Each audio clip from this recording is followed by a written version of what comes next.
ज्योतिरंजन महापात्र राज्य सभापति पीयूसीसी। आपण माने जानती ये नरेंद्र मोदी सरकार जे सबका साथ सबका विकास कथा कही शासन क्षमता को केंद्र रे आसीतिले से आसबा परे गरीब लोक जो अधिकार थिला माने सरकारी व्यवस्था थिला जहाँ गरीब लोक मानक पई उद्दिष्ट थिला ताकू गोटाए पर गोटाए बंद करी चलचंती। पूर्व अनेक योजना को बंद कर दिया जाइए। वर्तमान है ना एफडीएनआरजीएस को आईन में परिवर्तन करा जाई सेठू महात्मा गांधी को नाम को हटा जाई ताकू वीपी रामजी प्रोजेक्ट नारे प्रोग्राम नारे कार्यकारी करने को चाहते जार आम विरोध करुचु।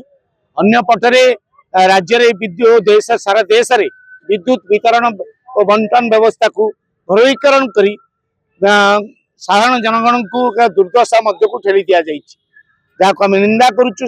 मोदी सरकार से क्षांत रही दाबी करुचु।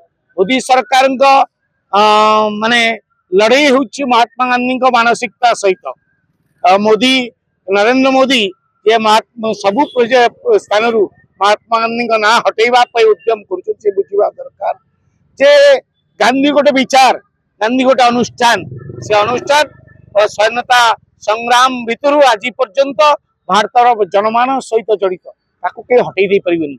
सरकार जे गांधी ना हटेवा जनगण योजना को हटेवा उद्यम कर छड़े ना अधिकार को छड़े ना उद्यम कर बरं ता विरुद्ध रे साधारण जनता प्रतिवाद करेंगे और जन असंतोष जन आंदोलन मोदी सरकार पतन घंटीर कारण पतन कारण हम आम आह्वान करुचु।